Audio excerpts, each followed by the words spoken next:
Tá mudo aqui, professor. Não tô ouvindo, não.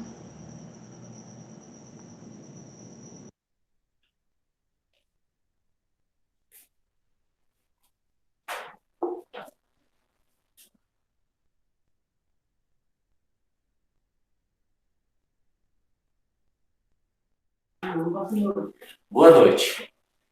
Sou o professor Bonfim, trabalho com Química, professor aqui do Colégio Estadual São José, Palmas. Hoje, dia 26 de 5 de 2021. E nessa primeira aula de Química, nós vamos trabalhar a importância da Química. Por que estudar Química? Onde está a Química no nosso dia a dia? Porque você já está no primeiro ano, você estava lá no ensino fundamental a ciência, e agora a ciência vai se dividir em alguns ramos. Vai se dividir na Química, na Física. Então, agora nós temos uma disciplina específica para falar sobre Química. O conceito de Química é um conceito bem amplo. Então, vou tirar essa máscara aqui para ficar melhor. Eu estou só na sala. A Química é uma ciência que estuda a matéria, suas transformações e as quantidades de calor liberado ou absorvido nessa transformação. Então, o primeiro passo que a Química vai estudar é matéria. O que é matéria?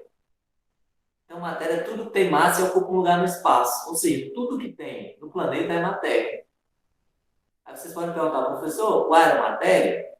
Também o ar é matéria. Se eu encher um balão, esse balão vai começar a ter uma massa, vai ter um peso. Então, ele ocupa um lugar no espaço, ele ocupa o espaço lá do balão, enfim.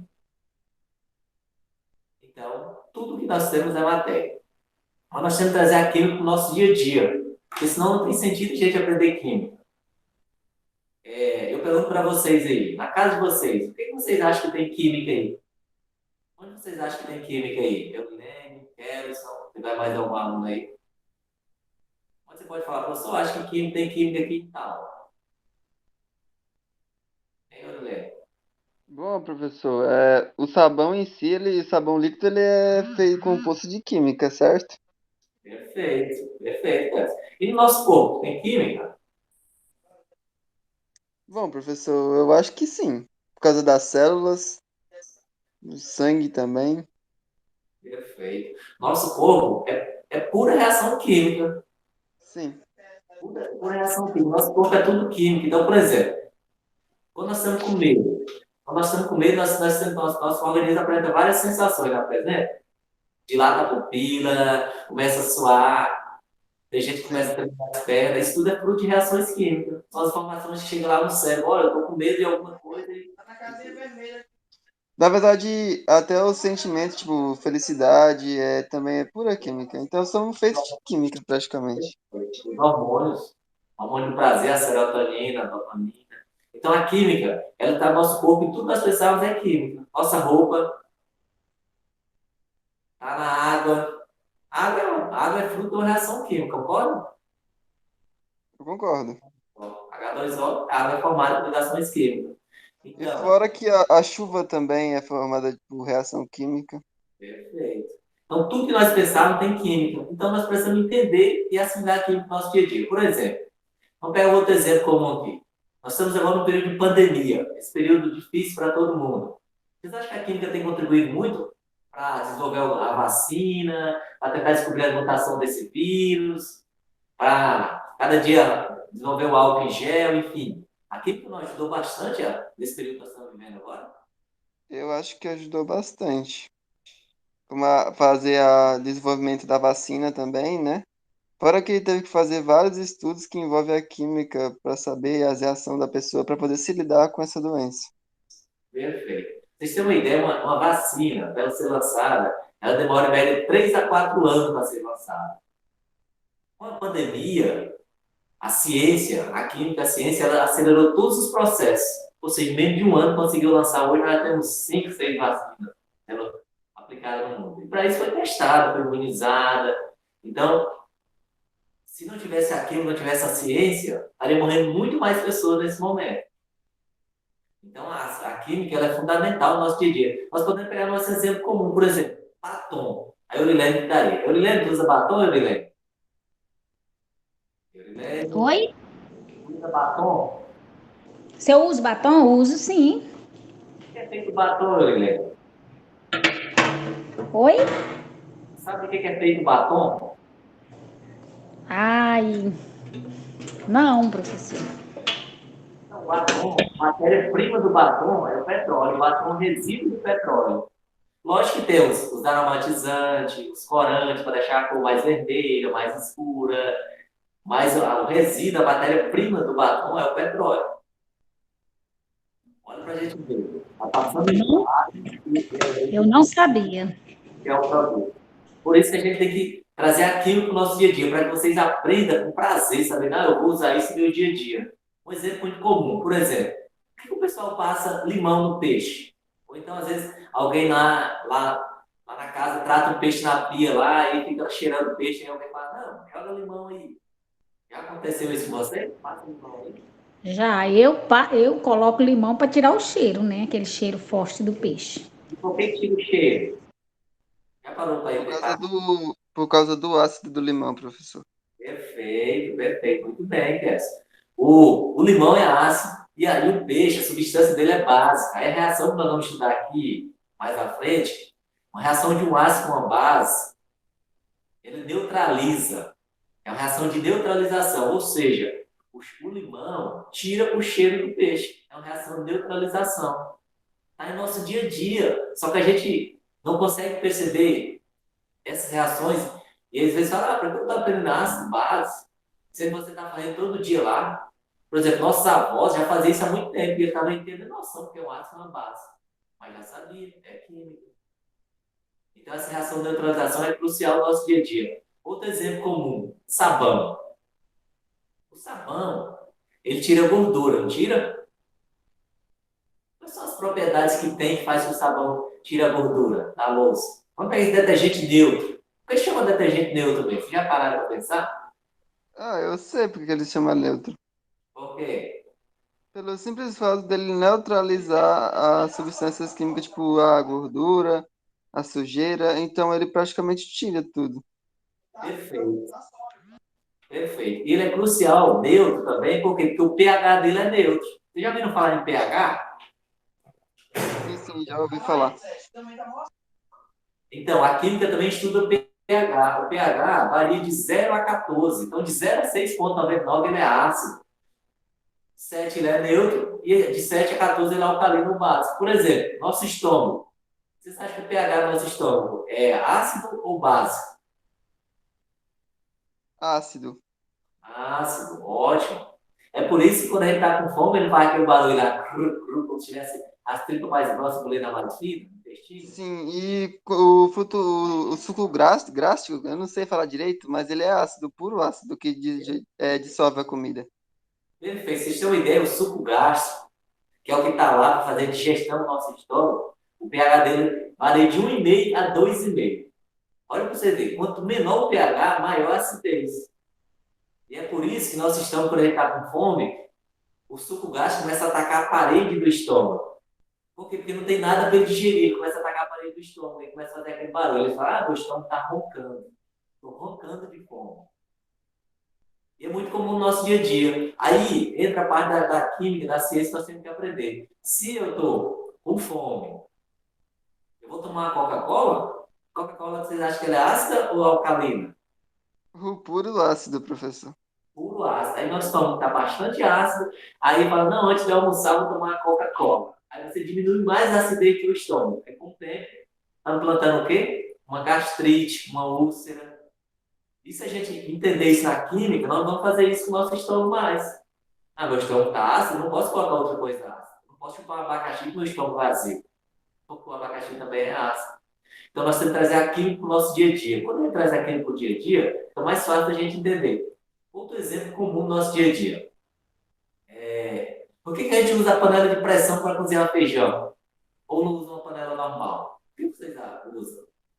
Participa Ah, aí. professor, é por causa da acidez, né, do calor, que faz com que a comida que tá lá dentro, ela seque. Ela, tipo, cozinha mais rápido, por causa da pressão. Isso, a pressão. E tem a pressão, se fosse de 1 a 10, Kevin, você tinha tirado 4,5 nessa resposta. A pressão influencia bastante, mas tem uma diferença muito grande. A água fora, a nível do mar, ela ferve a quantos graus? Vocês sabem? Ao nível do mar, É, a nível do mar, ela ferve a quantos graus? eu acho Ferve, que é bem frio, né? ferve ou entra em ebulição. Por exemplo, vocês vão preparar um café lá, vocês colocam a água lá, aí serve também para, principalmente as mulheres, preparar mais café, a água começa a esquentar, começa a formar uma bolinha embaixo, né? Tá no recipiente. Depois essa bolinha vai aumentando e depois elas começam a se chocar e começam a ferver mesmo. A nível do mar, a água ferve a 100 graus Celsius.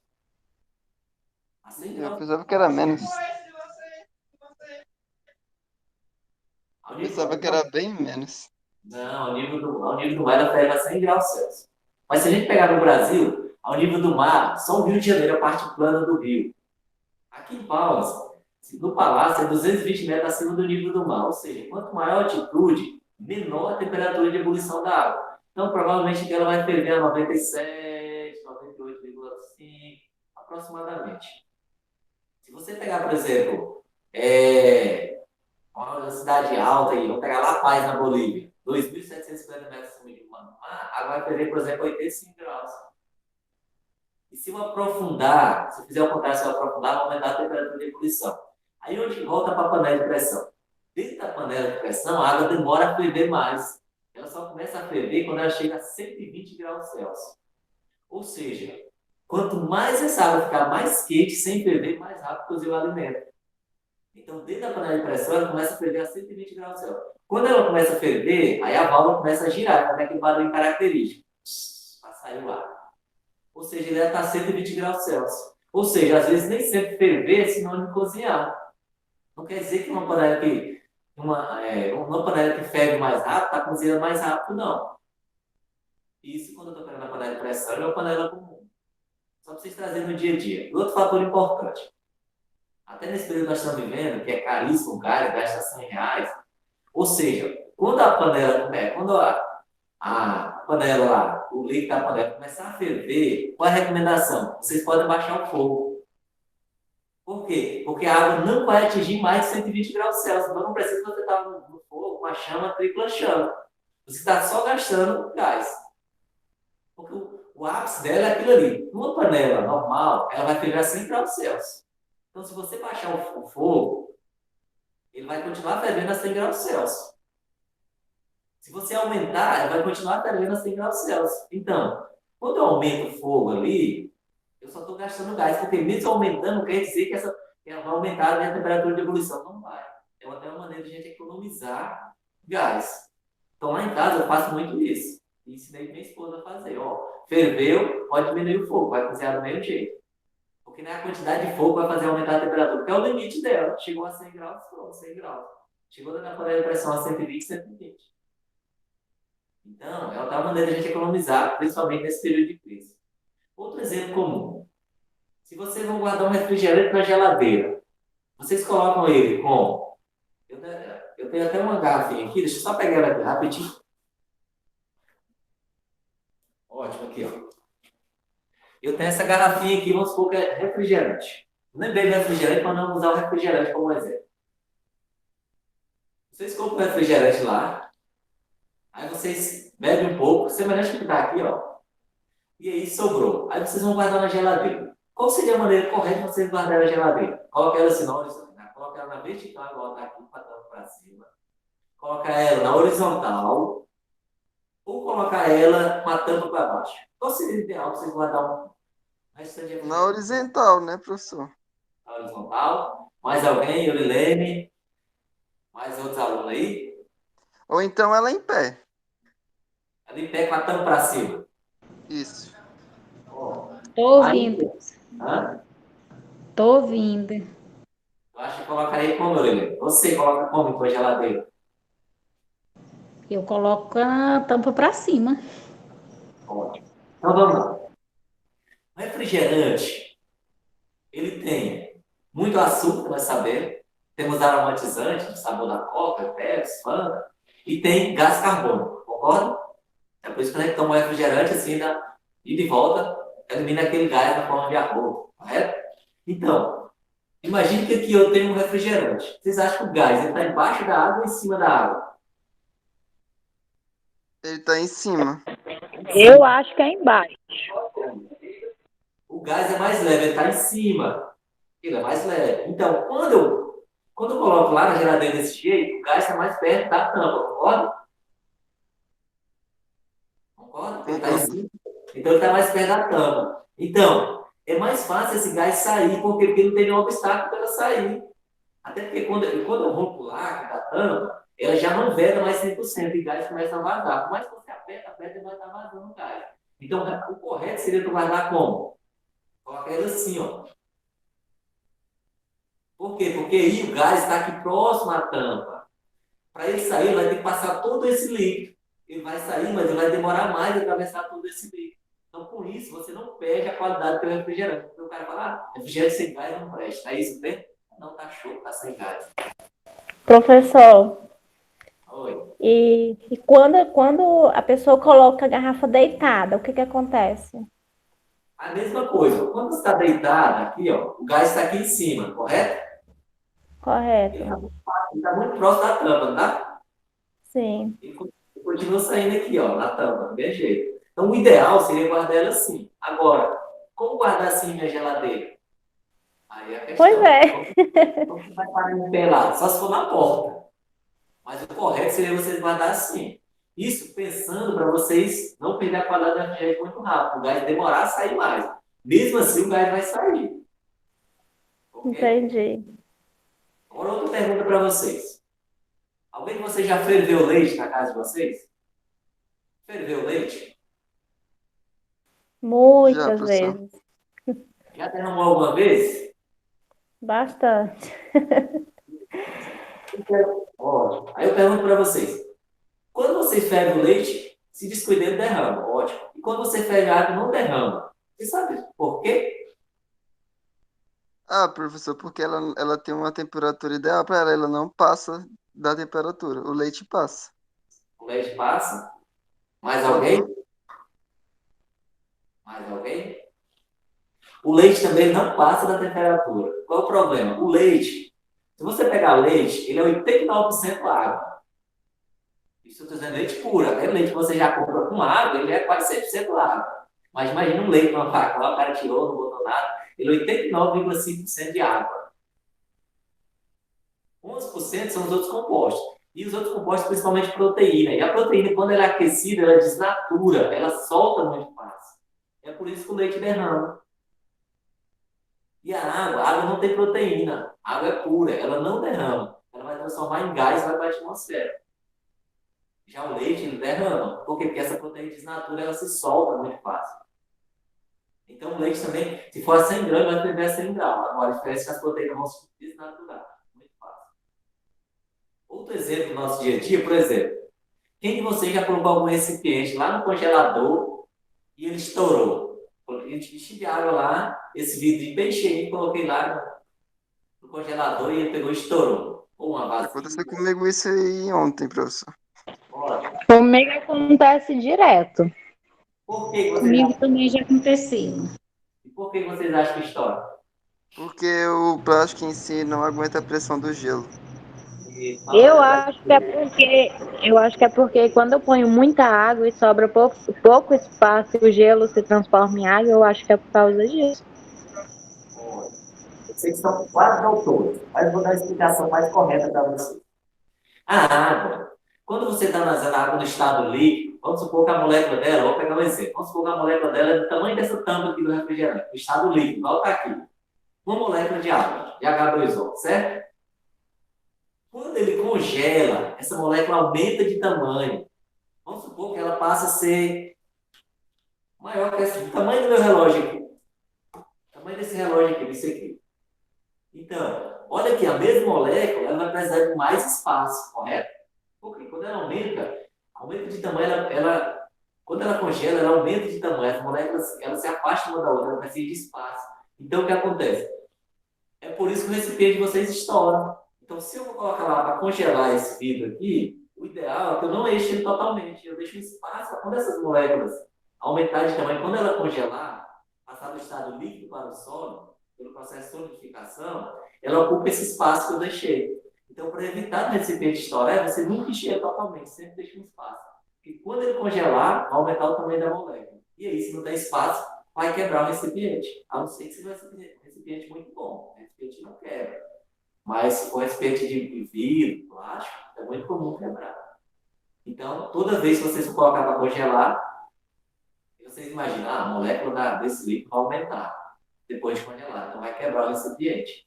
E aí, vocês deixam um espaço para que, quando ela congela, ela aumenta e ocupa esse espaço na tela. Ok? Outro exemplo.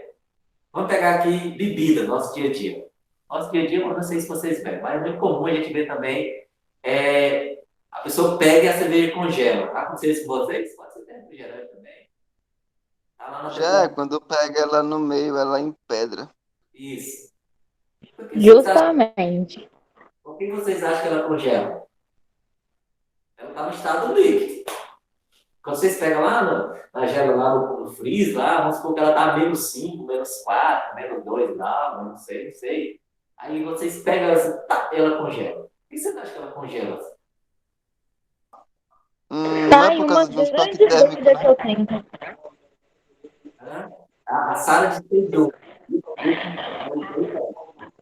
No caso, eu acho que é por causa do choque térmico do nosso corpo com a latinha que está gelada e nosso corpo está quente. Ótimo, Kelly. O choque térmico, justamente, a diferença de temperatura é muito grande. Imagine lá, vamos supor que ela está lá a -5 graus, um exemplo. -5 graus. E nosso corpo é 36,5 graus, mais a temperatura ambiente. Sem tirar aqui em pounds agora, dá 40 graus, concorda? Concordo. 40 graus. Aí você sai de lá de -5 graus a 40 graus e toma mais 36 graus. Então, essa mudança brusca de temperatura faz com que o líquido congele. É o choque térmico. Então, o que é o ideal? O ideal é você pegar com cuidado e pegar nas extremidades. Quanto mais você pega na quantidade que tem mais líquido, mais ele congela. Então, por exemplo, quando as pessoas pegam assim que a cerveja está cinzenta, ou a latinha está bem cinzenta, o ideal é vocês pegarem ela cinzenta nas extremidades, nunca pegar no meio. Se você pegar no meio, a tendência é congelar. Porque o choque térmico é muito grande, então a temperatura do teu corpo também é alta, 36,5. Quando você junta isso aí com -5, vai dar quase 41 graus de diferença. É quase a mesma coisa de juntar uma temperatura alta com uma baixa. Perfeito.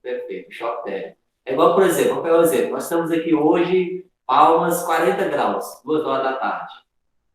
Aí você sai daqui e vai lá para Gramados, Rio Grande do Sul, por exemplo. Vamos supor que lá hoje está dando 12 graus. Quando chega lá, o nosso organismo, qual é a primeira reação que nós vamos ter? Frio. Além do frio, nosso organismo vai dar outra resposta. O que é?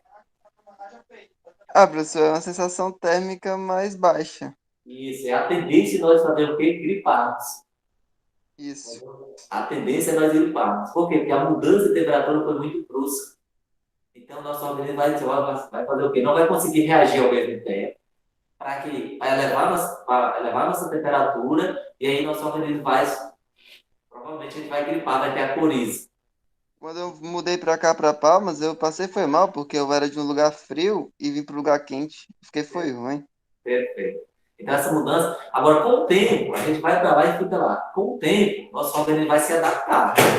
Aí não, a gente vai gripar com facilidade. Essa mudança brusca é muito prejudicial, assim, mesmo, super. Então, essa primeira aula era para mostrar para vocês a importância da química, trazer a química para o dia a dia. Porque a química não é só essa dificuldade, não. A química é fantástica. A gente entende a química e vê a química no nosso dia a dia.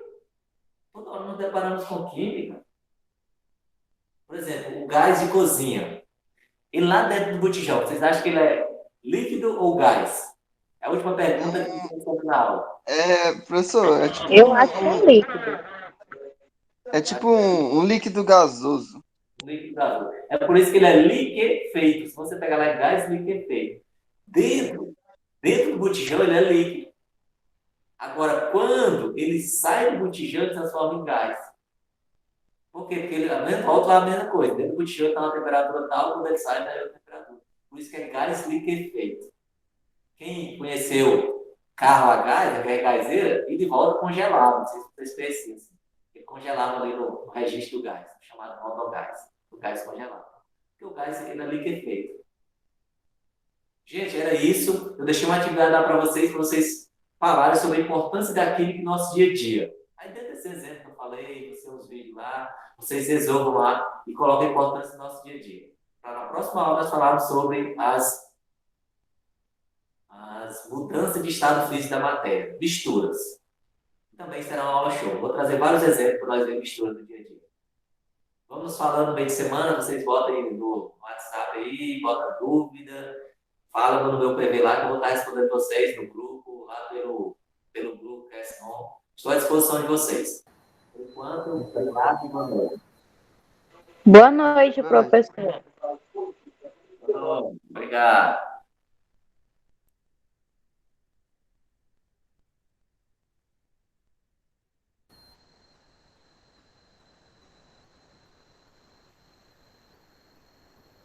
Agora, rapaz, eu tô lá, né? Boa noite. Eu vou pedir o aqui. Tá dando um eco. Você podia resolver?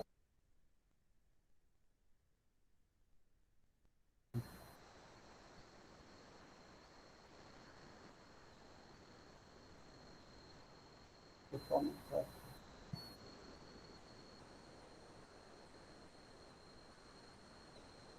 Você desligou aí você? Foi? Você desligou no computador? Não. Eu desliguei a câmera aqui. Não, a câmera não, o áudio. Sim, desliguei.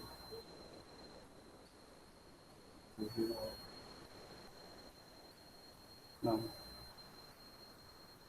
Isso já está desligado aqui?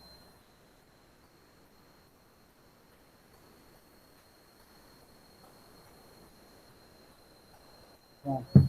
Depois eu vou slide. Eu dar bom dia, boa noite, e depois nós vamos apresentar aqui depois. Boa noite, estudantes. Boa noite. Primeira Boa aula, noite. 26 de maio, né? Vocês já tem uns 15 dias aí que estão assistindo a aula, mas antes estava com letras, linguagens, exatas, humanas, geografia e história, a gente vai começar hoje, né? Eu sou o professor Luiz, trabalho com duas disciplinas, né? Como nós temos poucas turmas, minha formação é geografia, né? Mas eu vou trabalhar com vocês esse semestre geografia e história. Então, hoje nós vamos ter as duas aulinhas aí de apresentação, né? Nesse primeiro dia, onde nós estamos iniciando agora, né? Com uma aula de história e logo em seguida a gente tem mais 30 minutos aí de geografia, tá? Então, quando terminar a história, ninguém foge, fica todo mundo, e a gente vai continuar com a geografia.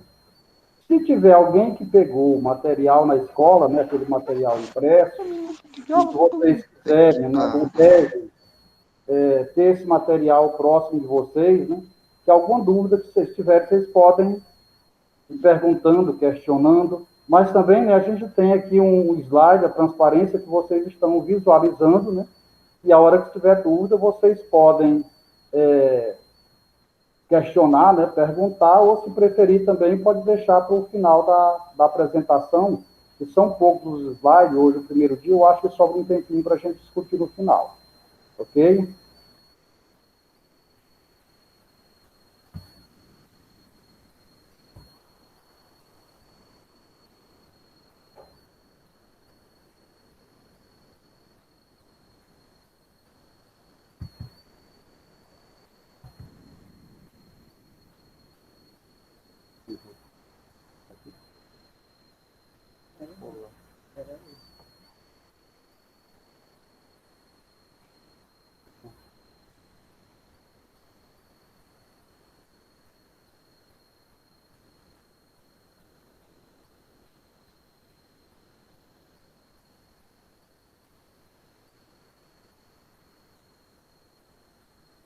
Aí eles tomam, né?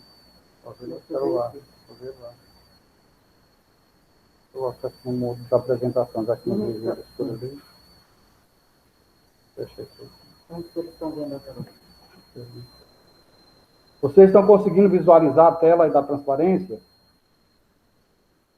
Estou conseguindo, professor. Perfeitamente. Então tá, vamos lá.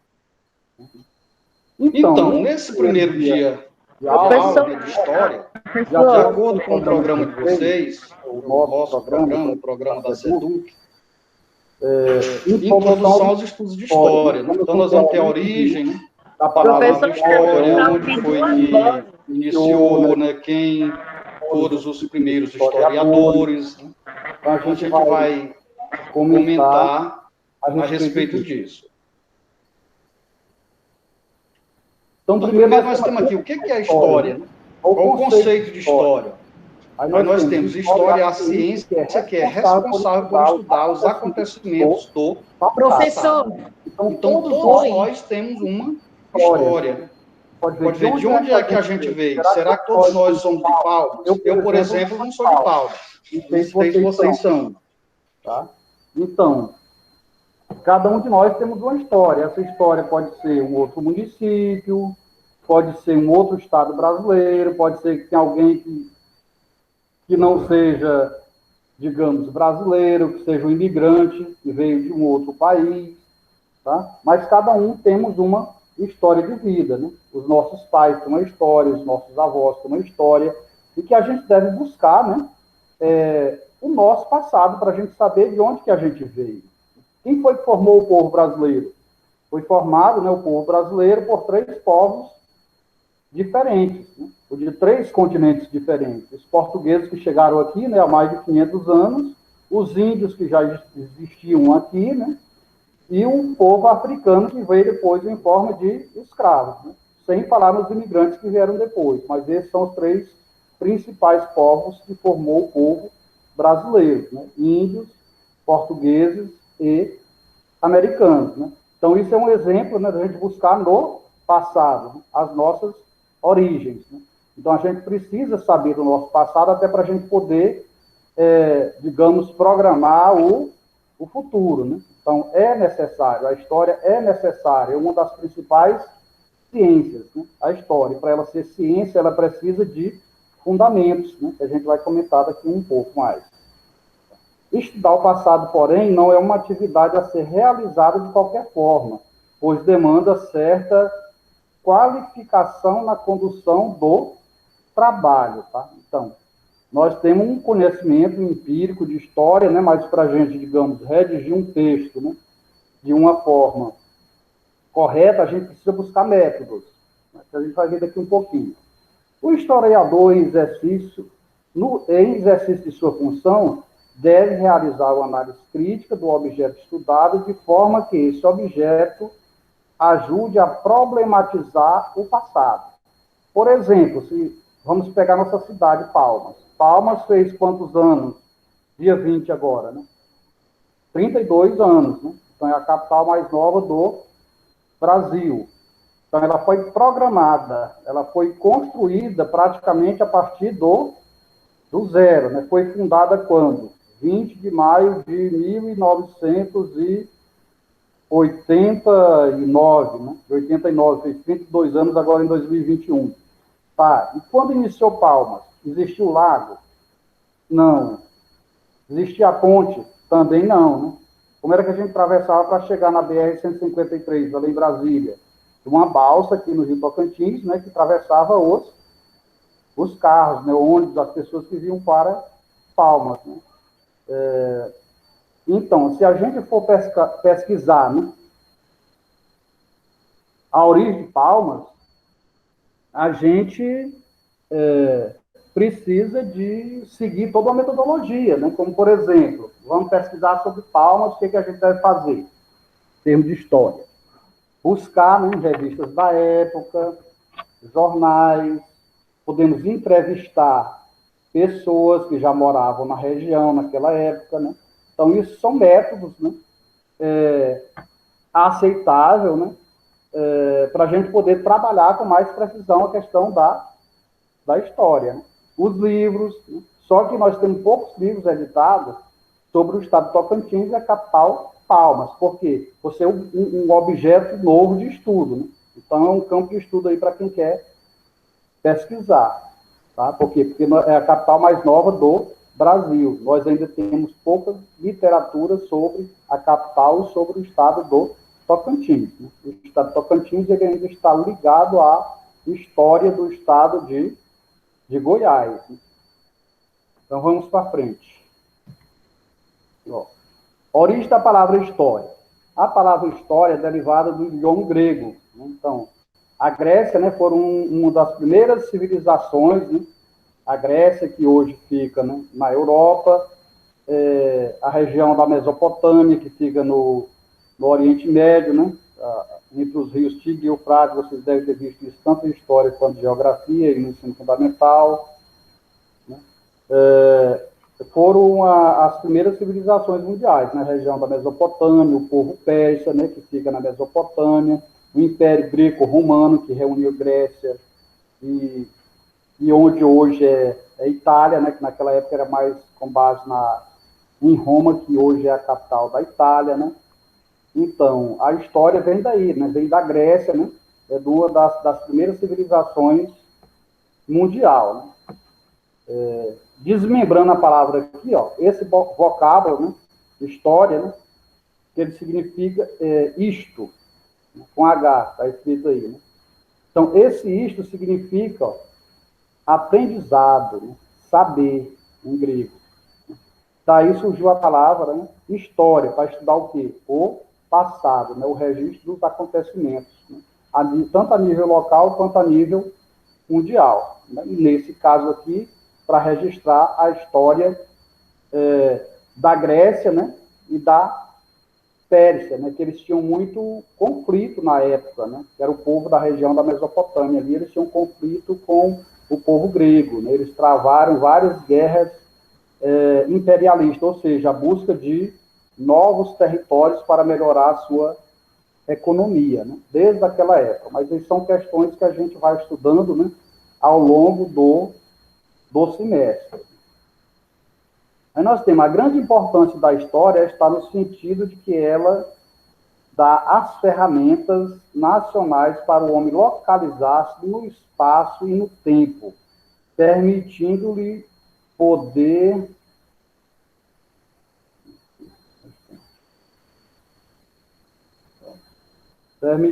o poder, aí eu não estou conseguindo ler aqui, tá? Mas seria isso, ó. A grande importância da história, no sentido de que do homem se localizar no tempo e no espaço. Um exemplo em relação a isso. Onde ocorreu a Revolução Industrial? Vocês devem ter visto isso no 9º ano, né, ou no 8º ano. Onde e quando ocorreu? Então, onde se refere ao quê? Ao espaço. Onde ocorreu? Na Inglaterra. Onde fica a Inglaterra? Na Europa Ocidental. Quando ocorreu? Aproximadamente metade do século XVIII. Então, isso são fatos que aconteceram naquela época e que até hoje a gente estuda esses acontecimentos. Tá? E que existem, né, ideias, né, políticas, econômicas, que continuam se desenvolvendo a partir desses conceitos que nós temos, né, de Revolução Industrial, né, do descobrimento do Brasil, por exemplo, da geopolítica, né, onde se refere o capitalismo e socialismo, que são questões que vocês vão ver ao longo do ensino médio ou da nossa modalidade, né? Veja que é um tempo muito curto, né? Em 1 ano e meio vocês concluem o ensino médio, né? Mas a gente vai fazer o que puder, né, para melhorar esses conhecimentos, né? Para vocês saírem para a faculdade depois já tendo noções básicas, né, de todas as disciplinas, né, incluindo nossa história e geografia, né, que a gente vai trabalhar. Aí nós temos aqui mais, ó, continuando. Quando iniciou a história, né?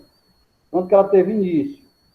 Ó, a história enquanto ciência e campo de estudo surgiu na Grécia, né? Na Grécia antiga. A gente até comentou lá no início. Né? Surgiu na Grécia. A Grécia, nessa época antiga, era tida como Ásia Menor. Mas depois da divisão dos continentes, a Grécia hoje está no continente europeu.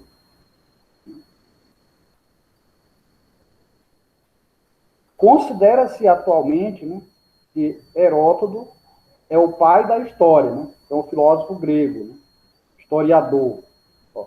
por conta de seu trabalho em sistematizar os acontecimentos da história dos gregos e de outros povos da antiguidade, né? Então, foram um dos primeiros estudiosos a sistematizar, né, a adotar a metodologia de como pesquisar e de como escrever, né, a história, né? Escrever essa história em livros, né? Para esses livros, digamos, para que a gente estuda hoje, né? Se a gente buscar as origens da história, nós vamos pegar alguns livros antigos, né? Que são os livros básicos, né? De conhecimento, né? Histórico, né? No caso. Aí nós temos aqui, né?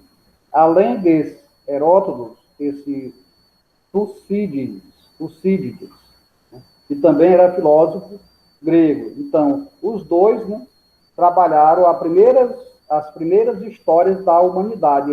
Eles desenvolveram metodologia, né, para trabalhar a história, né, e organizar as ideias e publicar livros.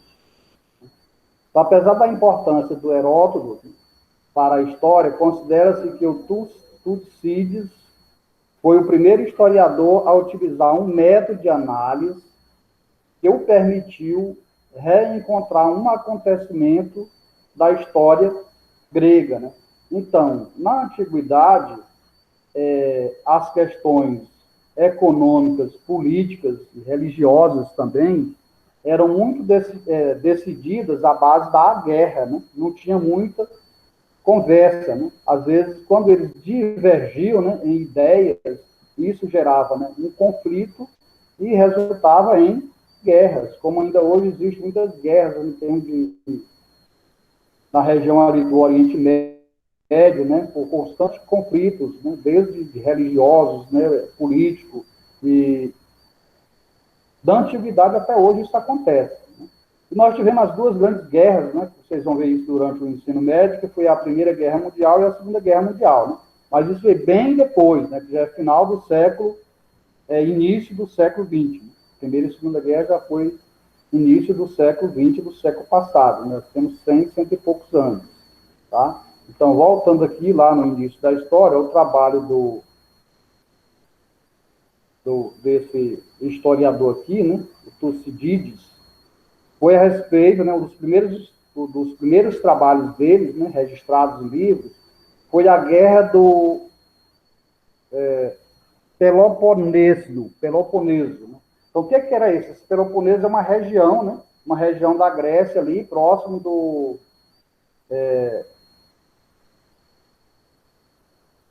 Golfo Pérsico, né? Do Mar Cáspio, né? Então, uma região, um território, né? Umas terras, né? E essas terras elas eram, né, disputadas por, digamos, povos gregos, determinadas regiões da Grécia, por cidades-estado, né? Uma cidade com poder de governar, né? Era chamada naquela época cidades-estados, né?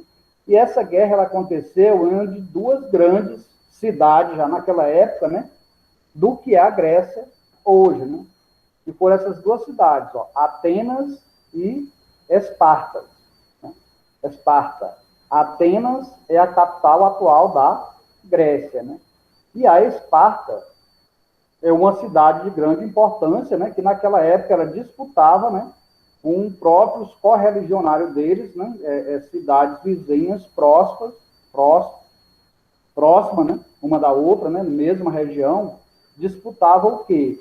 Poder, né? Conquistas econômicas, né?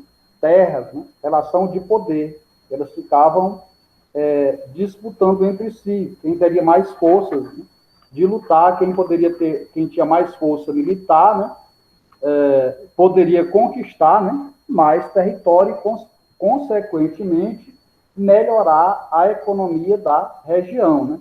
Então, Esparta aqui, ela tentou, na época, digamos, se tornar um estado independente, né? Mas ela continua pertencendo à Grécia, né?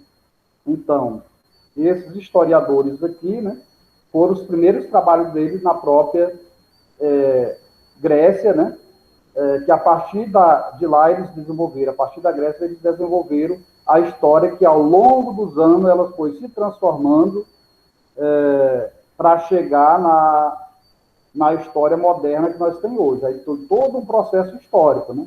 Onde foi passado, onde primeiro... Aqui a gente está falando de antes de Cristo, né? Só que Cristo nasceu tem 2001 anos. Essa nova contagem agora do mundo ocidental, ela conta depois de Cristo. Nós estamos no século 21, né? Então, depois de Cristo, nós já temos 2021 anos. Se um século tem 100 anos. E essas guerras aqui, elas aconteceram no século 5 antes de Cristo, né? Então, isso já tem mais de 2.500 anos. Então, a história, né? Uma metodologia de trabalho, ela já existe desde essa época, né? Mais de 2.500 anos de existência. E durante esse período, a forma de se estudar a história, ela foi sendo aperfeiçoada, né? A forma de escrever, ela foi se aperfeiçoando, né? Ao longo dos séculos. Alguém quer fazer algum comentário, algum questionamento? Estão me ouvindo? Façam um sinal aí. Estou ouvindo sim, professor. Deixaram só ligado.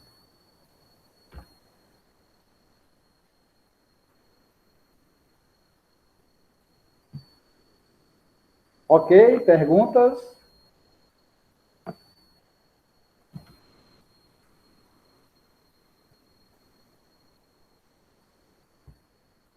Tá? Então, né, nós estamos concluindo essa primeira partezinha aqui de história, né? Logo em seguida nós temos a geografia, né? Mas eu queria ir à interação de vocês, algum questionamento, alguma pergunta, alguma curiosidade, tá? Então, hoje nós programamos apenas aqui, né, essa parte de introdução, né, do nosso conteúdo de história. Mas nós temos em seguida, esse material de vocês, aí que já está escrito, o material de vocês, quem pegou na escola, um exercício. Né? Vocês têm, além disso aqui, vocês têm um outro conteúdo. Em seguida, na próxima aula nossa, será na próxima semana, história, nós vamos trabalhar com a questão indígena, com os índios no Brasil, e depois os índios do estado do Tocantins. Então, o povo indígena brasileiro e o povo indígena no estado do Tocantins. Isso já está escrito nesse material que eu deixei no Google Classroom. Não sei se vocês já entraram na sala de aula do Google. E que, para quem não tem acesso, né, ao Google Classroom, tem esse material impresso na escola, né? Vocês devem buscar quem não veio ainda. E no final, né, desse material tem uma atividade, tanto no conteúdo de geografia quanto no conteúdo de história, tá? Então, vocês peguem esse material em casa e deem uma lida nele, né? Até para a gente poder fazer algum questionamento e tirar as dúvidas de vocês na próxima aula. Ok? Professor, Então, sim. Você postou essas atividades no Google Classroom também?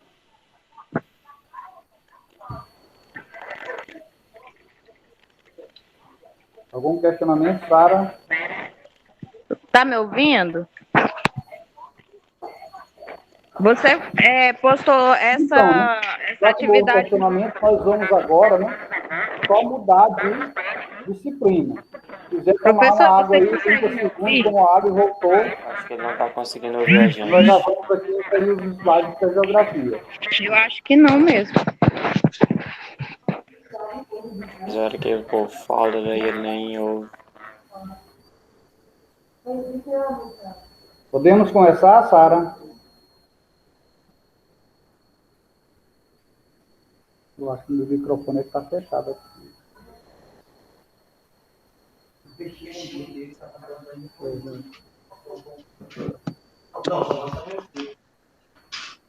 Ok. Sara, quem mais está aí ao vivo?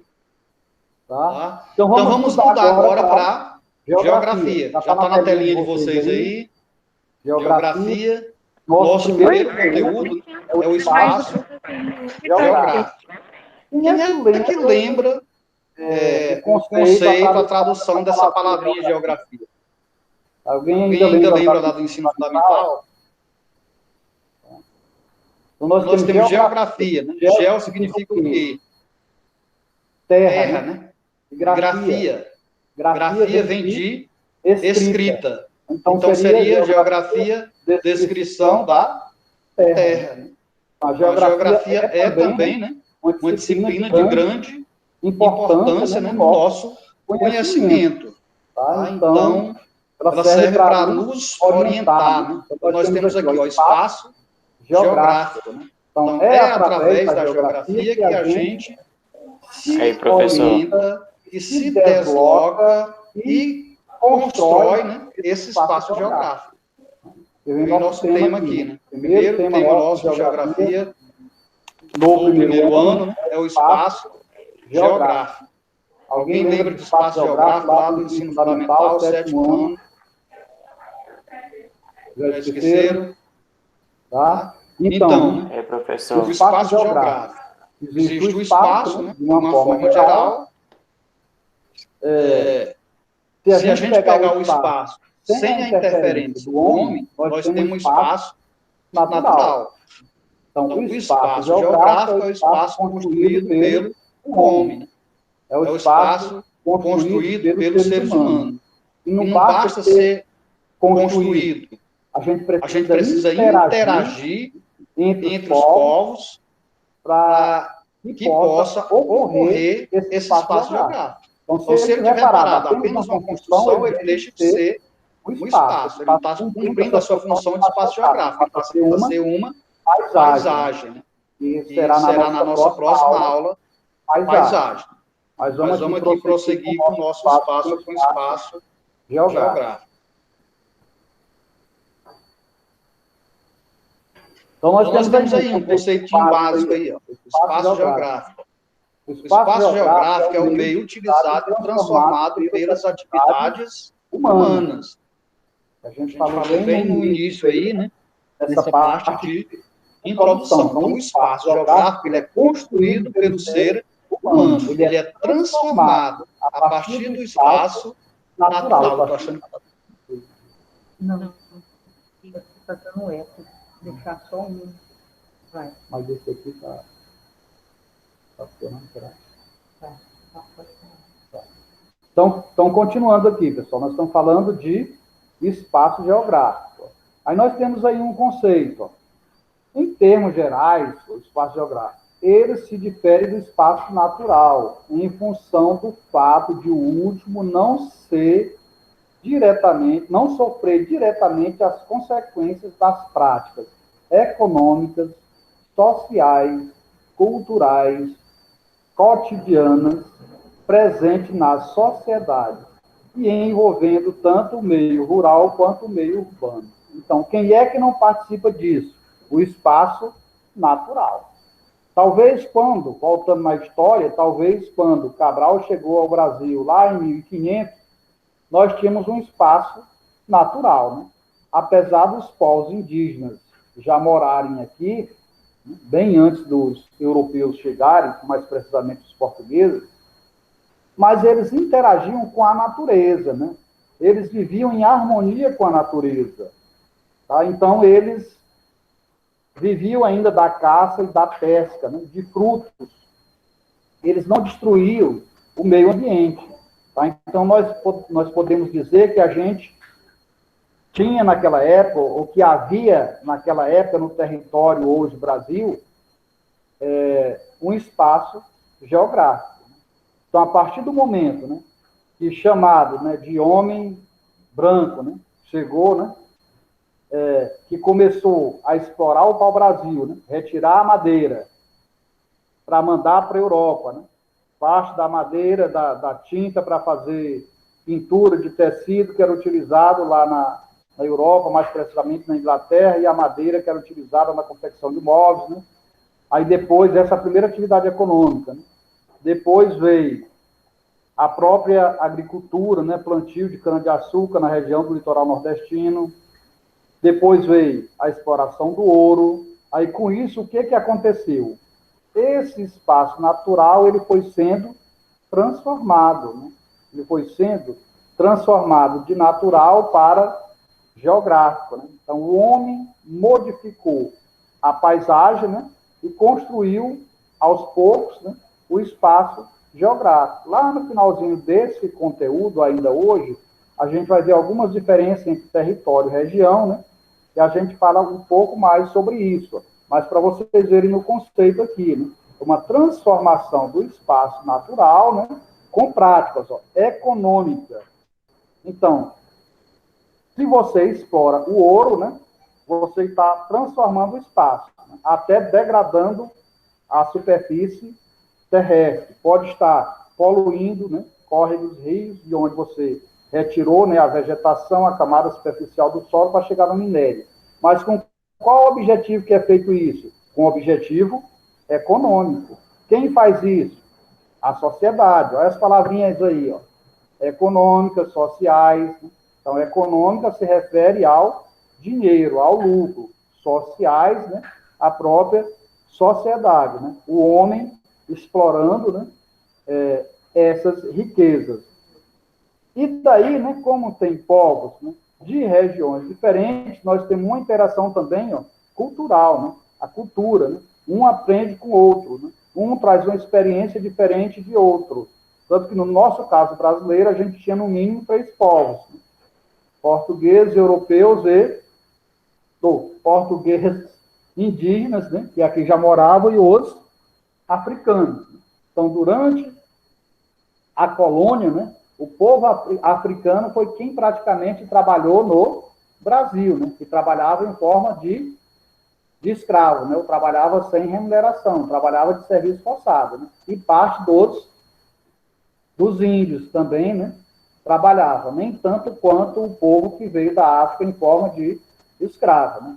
Então, mas aí nós já temos 3 culturas diferentes: a cultura indígena, que já existia aqui, né, cultura africana e a cultura europeia, que veio através dos portugueses. Tá? Então, nós temos as relações culturais e cotidianas do dia a dia, né, da sociedade. Tá? Então, tudo isso é que forma o quê? O espaço geográfico, né? Cultura diferente, exploração econômica, transformação das paisagens. Tá? Então, quando a gente tudo isso, nós deixamos de ter um espaço natural e passamos a ter um espaço geográfico. Então, conseguindo assimilar, vamos para frente, então. Ó, o espaço geográfico, na ideia de Milton Santos. Milton Santos ou foi, né, que já morreu, um dos principais geógrafos brasileiros, né? É um pernambucano, né? Foi professor da Universidade Federal de Pernambuco por muitos anos e tem muitos livros editados sobre geografia. Ele trabalha mais a geografia humana e econômica, né? Geografia econômica, onde está inserido a sociedade e as relações de poder, né? O lucro, né? A economia. Só que isso é mais trabalhado mais especificamente, né, a nível de universidade, a nível superior. Né? Mas aqui nós precisamos ter pelo menos os conceitos básicos. Então, não existe só um conceito de espaço geográfico. Por quê? Porque existe divergência, né, de ideias entre os pesquisadores. Né? Então, no nosso caso, história, geografia, sociologia e filosofia, que são ciências humanas, elas não são exatas, né? Então, elas aceitam opiniões diferentes, desde que isso seja comprovado cientificamente. Tá? Para isso, tem métodos de estudo. E nem todos os pesquisadores seguem o mesmo método de estudo para chegar a uma conclusão, né, do que ele está falando. Então, existe algumas divergências, mas apesar do sentido ser o mesmo, tá? Da construção do espaço geográfico, no nosso caso aqui. Tá? É diferente da matemática, que é uma ciência exata, que 2 mais 2 são 4. Aqui pode ser que não. Tá? Então, na ideia de Milton Santos aí, nós temos um conceito de espaço geográfico que ele é muito utilizado, né, na América Latina, né, e principalmente aqui no Brasil. Mas ele é conhecido também, né, a nível de outros continentes, né, europeu, norte-americano, né, na França, né, tem umas linhas de pesquisa de geografia, né, bastante avançada, né, e eles também, digamos, gostam, o Milton Santos tem uma boa aceitação nessas regiões, né, dessas regiões onde se trabalha bastante a questão geográfica, né. Então, de acordo com Milton Santos, o espaço ele é formado por um conjunto indissociável, né? Indissociável é porque estão interligados. Indissociável, solidário e também contraditório de sistemas, de objetos, sistemas de ações, não considerados isoladamente, mas como quadro único no qual a história se dá.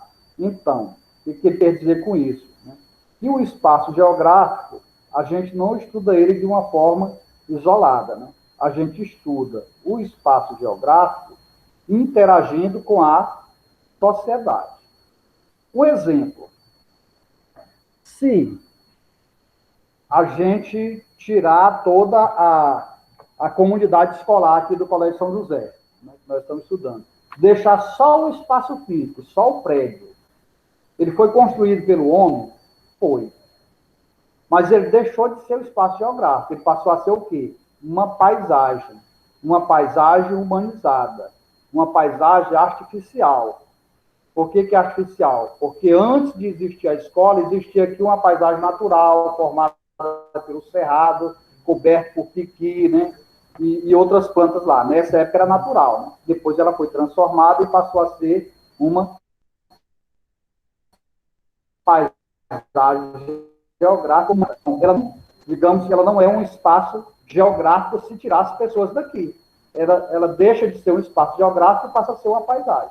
Mas a partir do momento que a escola tem sua parte física, que os professores estão trabalhando, que os alunos estão trabalhando, que os demais funcionários estão trabalhando, que a gente está interagindo uns com os outros, nós temos um espaço geográfico. O exemplo de espaço geográfico, né, que seria o quê? A interação. O espaço que foi modificado, o espaço físico, e que tem pessoas aqui, ó, decidindo, estudando, construindo o conhecimento. Tá? O espaço geográfico é isso, ele precisa, né, da interação entre a sociedade, entre a população, entre as pessoas, né, para que esse espaço geográfico ele possa existir. Tá? Então, se ele for lá uma selva, né, onde só tem animais, vegetais e micro-organismos, lá ele é um espaço natural. Por quê? Porque ele não foi ainda modificado pelo homem, não foi transformado. E mesmo após essa modificação desse espaço, né, para ele ser chamado de geográfico, ele precisa da interação entre a sociedade, né, entre os povos. Ok? Então, assimilando aí, estão seguindo o raciocínio.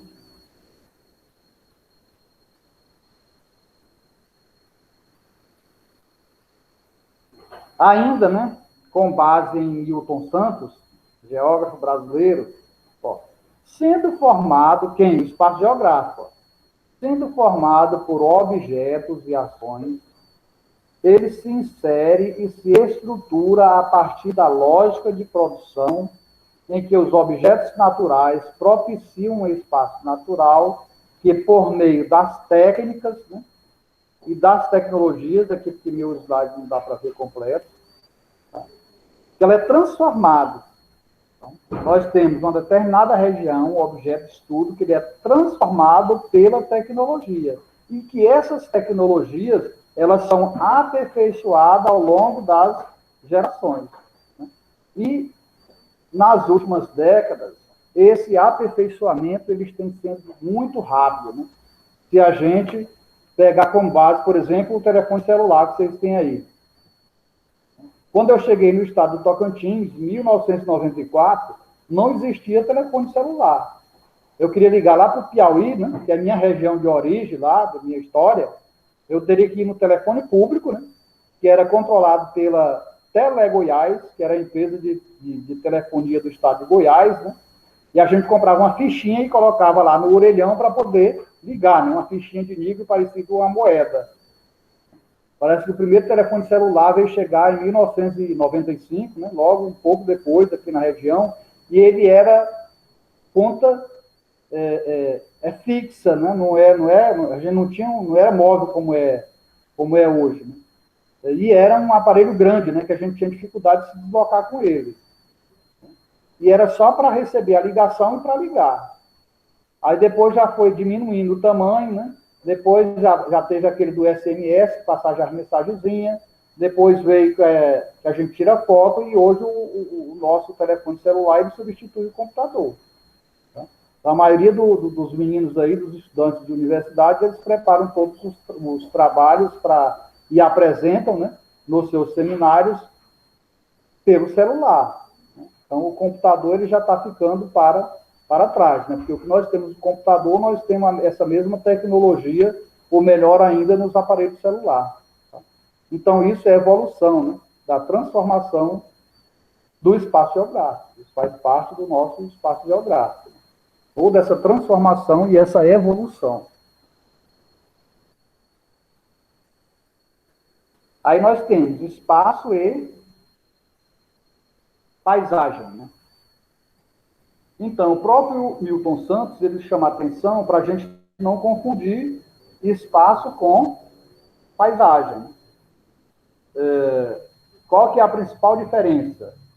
Ó, se a gente pegar a paisagem, uma paisagem natural é muito fácil de se diferenciar de uma paisagem chamada humanizada, cultural ou artificial. Então, os termos de paisagem cultural, humanizada, artificial, eles são sinônimos. Eles querem dizer a mesma coisa, que essa paisagem ela foi construída pelo homem. Enquanto que uma paisagem natural, né, o homem não interferiu. Uma paisagem natural é um rio que não está poluído ainda, que tem as suas margens preservadas com a vegetação. É uma paisagem natural. Uma floresta é uma paisagem natural. Se a gente pegar essa paisagem natural, dificilmente nós vamos confundir paisagem natural com espaço geográfico. Paisagem natural se refere o quê? Ao espaço natural.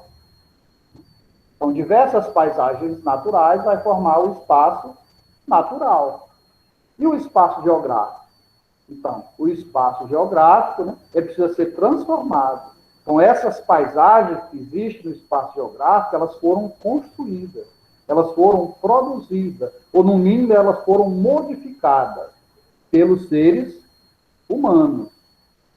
Então, a paisagem artificial, ou humanizada, ou cultural, ela foi criada ou foi transformada pelos seres humanos.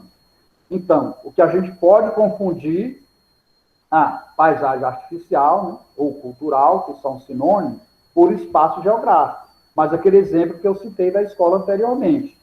Se for apenas o prédio, se for apenas a paisagem, ela é uma paisagem o quê? Humanizada, cultural. Agora, a partir do momento que essa paisagem existe, né, um trabalho dos seres humanos, uma interação de pessoas, né, da sociedade, da comunidade, com essa paisagem que foi produzida pelo homem, nós temos o espaço geográfico. Tá? Então, a gente precisa ter o cuidado para não confundir paisagem artificial com espaço geográfico.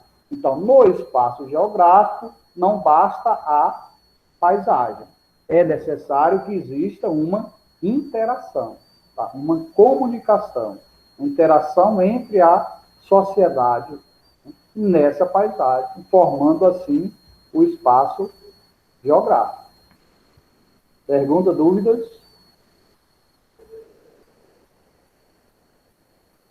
Então, nós temos aqui, né, algumas frasezinhas aí relacionadas a espaço e paisagem, para a gente não confundir. Né? O autor ele chama a atenção. É importante, porém, que não se confunda o conceito de espaço geográfico com a paisagem. Então, as paisagens também se diferem entre si, as naturais e as geográficas, pois elas formam a expressão externa do espaço. E o que a gente estava comentando, né, anteriormente. Paisagem artificial, né? Então, a junção dessas paisagens e a interação da sociedade com essas paisagens, nós temos espaço geográfico. Mas ela, isoladamente, é uma paisagem artificial, não o espaço. Enquanto que as paisagens naturais é bem mais fácil de diferenciar. Ela pode até ser confundida com espaço natural, mas não com espaço geográfico. Então, basicamente, podemos entender que a paisagem é o espaço apresentado pelos nossos sentidos, né? Aquilo que a gente está vendo, né? Visualizando. É aquilo que a gente também pode sentir o cheiro, ó, o olfato. A gente pode pegar, ó, o tato. Pode ouvir também, né?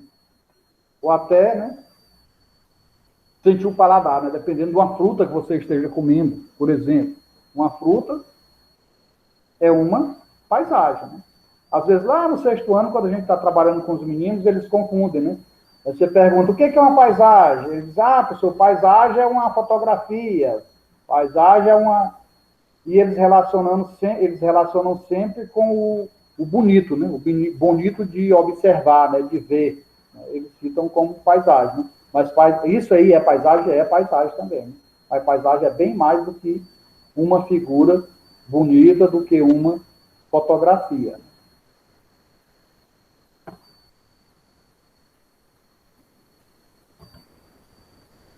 Aí nós temos aí, né, para a gente desmembrando esse espaço geográfico, o território.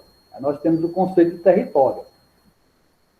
E o território está presente no espaço geográfico. Ele pode ser uma subdivisão, né, do espaço geográfico, o território. O território é visto como uma porção do espaço. O que é uma porção? Uma porção é um pedaço. Se a gente for ver no popular, a porção é um pedaço. Ó. Uma porção do espaço delimitada pela propriedade. Por que pela propriedade? Porque pode ser propriedade de alguém, de um povo, no caso do território brasileiro. Propriedade de quem? Dos brasileiros. Ou pode ser de uma pessoa particular, né?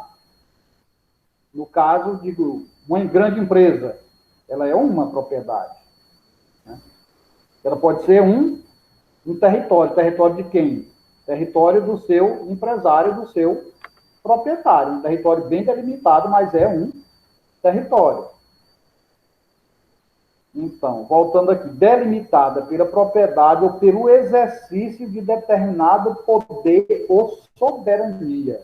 Então, quem exerce o poder e a soberania no território brasileiro? Se a gente vê a nível nacional, é o presidente da República, né?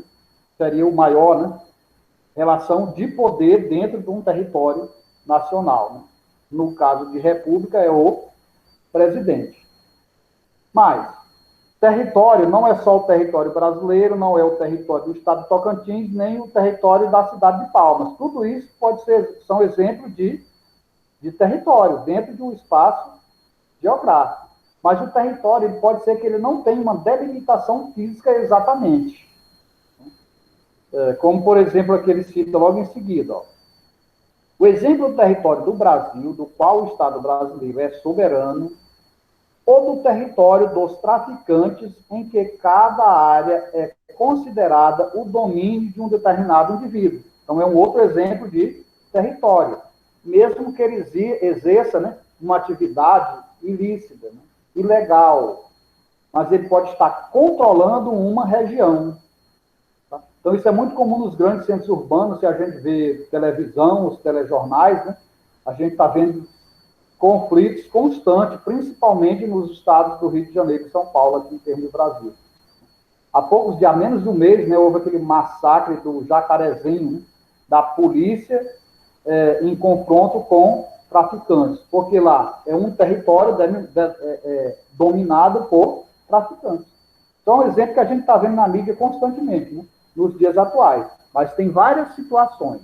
Então, Então, por que ele é um território? Apesar desse território não estar delimitado fisicamente, mas ali ele tem uma força de poder. Tem alguém, né, que manda e o outro obedece. Tá? As relações de poder. É uma forma também, né, de considerar um território. Então, existem vários conceitos, várias formas de se delimitar, né, um território. Ok? Continuando. Região. Então, uma região é também uma porção do espaço geográfico. Região. Essa, em linhas gerais, pode ser compreendida como uma divisão ou delimitação do espaço geográfico, realizada a partir de um critério previamente estabelecido. Tá? Como é que a gente... Esse critério previamente estabelecido. Se a gente pegar o território brasileiro, atualmente, ele está dividido em 5 regiões. Essas regiões, elas são divididas mais ou menos pelos fatores físicos e naturais. Né? Se a gente pegar a região norte, nós temos toda a região da floresta amazônica, né? E tem alguns partes de cerrado, como o estado do Tocantins, né, que foi inserido na região norte, não por essa questão do critério de paisagem natural, mas também por questões políticas, né, e econômicas, mas é uma menor área. Se a gente pegar no geral, né, a região norte ela é representada por floresta. Aí você pegar a região nordeste, ela é representada com a paisagem natural, né, por uma região de caatinga, né, a região da vegetação que se adapta à seca, né, onde chove menos do que na região norte, do que na região de cerrado. Você pegar a região centro-oeste, né, que o Brasil, antes de fazer parte, antes de ser dividido no estado de Goiás para Goiás-Tocantins, né, o estado de Tocantins pertencia à região centro-oeste quando fazia parte do estado de Goiás. Então, essa região centro-oeste, a vegetação de cerrado, né? Tem um pedacinho que é de floresta, mas a maior parte é de cerrado. Aí você pegar a região sudeste, né? Formada por Mata Atlântica, por relevo montanhoso. Aí você pega lá a região sul, lá já é questão do clima, muda o tipo de vegetação, nós temos florestas de coníferas, né? Quando ainda era paisagem natural, nós temos um clima frio. Então isso é uma forma de divisão, nós estamos falando de divisão regional do Brasil, né, do espaço geográfico brasileiro. Então, isso é uma forma de regionalizar. Mas a gente pode pegar a nossa cidade de Palmas, um exemplo, está mais perto da gente, ó, dividido. O próprio correio tem lá, né? Você pega um documento lá, né, que está na nossa caixa de correio, que vem lá o talão da água e da luz, aí lá eles têm, nessa região aqui, ó, plano diretor sul. É uma forma de regionalização. É o plano diretor norte de Palmas. O que delimita norte e sul em Palmas? Nós podemos pegar a Avenida JK. Se a gente vier da Serra em direção ao Rio, desse lado nosso aqui, desse lado esquerdo, nós temos o sul, ao lado direito nós temos o norte. Tá? Então, são formas também de regionalizar, de subdividir o quê? O espaço geográfico. Por que a gente faz isso? Para ficar melhor da gente se orientar nesse espaço, se organizar e também traçar políticas públicas, né, de acordo com a necessidade da população. Porque dificilmente essa divisão regional, as regiões têm o mesmo nível socioeconômico, né, e cultural. Dificilmente tem, né? Se a gente pegar a região de Taquari ali, né, Taquari, região das Aurenias, é bem diferente, né? Digamos, a qualidade de vida da população, o termo poderio econômico da população, as construções, as habitações, a moradia, é bem diferente da região central de Palmas. Então, com a regionalização, você tem fatores diferentes. Você pode estar segregando, separando, né, a população, separando os ricos dos pobres. Mas nós podemos também, né, direcionar a política pública para onde está necessitando mais. Tá? Então, isso está relacionado com quê? Com o próprio poder de administração, né, do município, no caso que nós estamos falando, né? Mas pode ser também do Estado, da União, dependendo da situação. Então, ainda em região. Ó.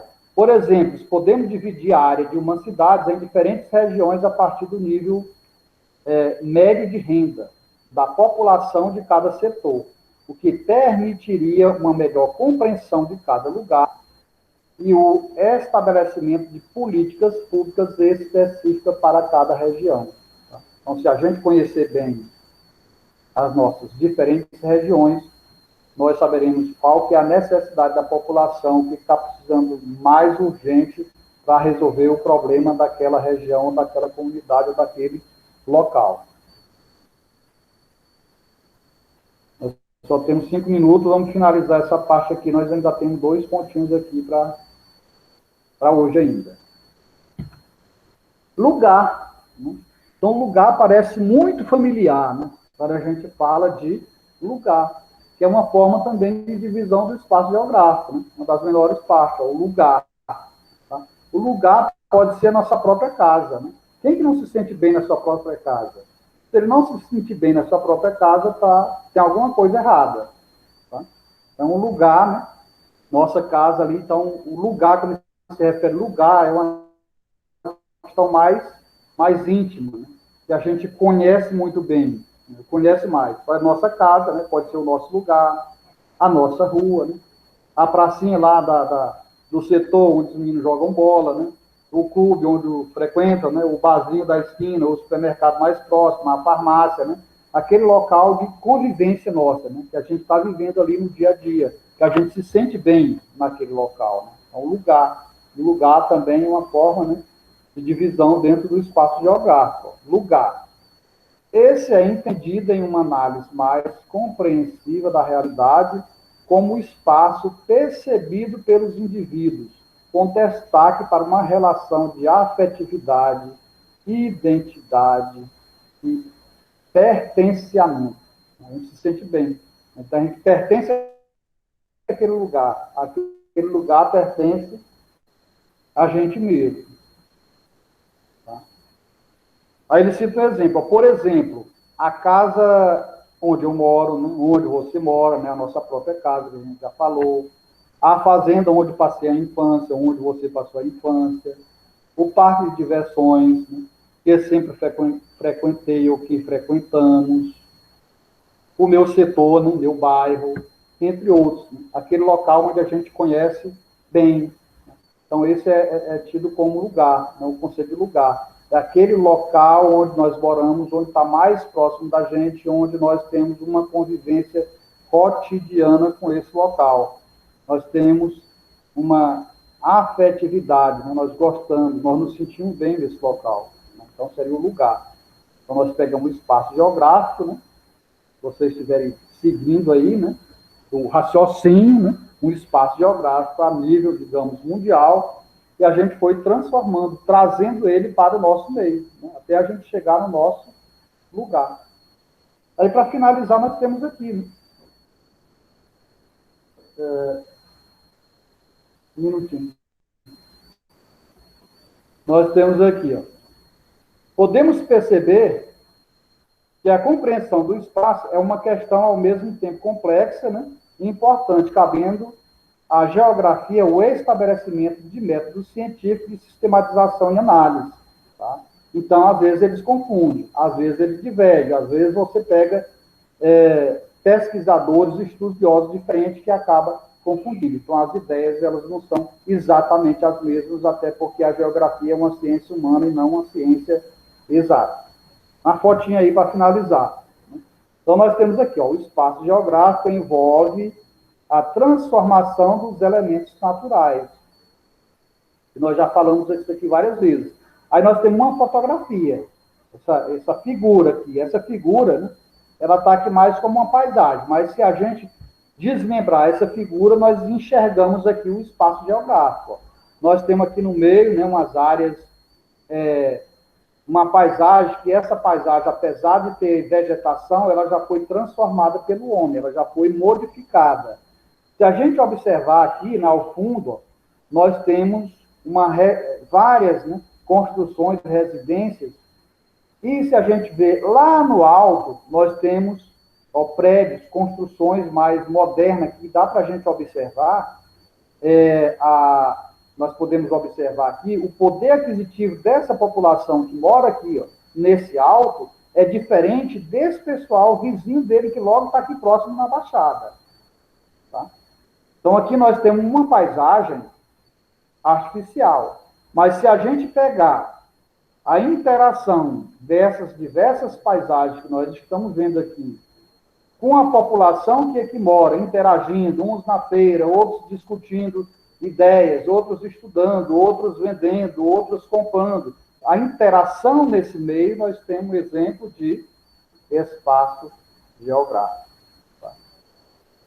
Muito obrigado pela atenção. E para a próxima aula, vocês dão uma lida nesse material, né? Porque tem um exercíciozinho no final e essas atividades, elas valem nota, né? E se vocês tiverem alguma dúvida, a gente pode estar tirando essas dúvidas aqui na próxima aula nossa, que será na próxima semana, ok? Quem não pegou o material, ainda pode pegar na escola, ou entrar lá no Google Class e acessar e dar uma lida aí para tirar as dúvidas. Beleza? Boa noite. Até mais.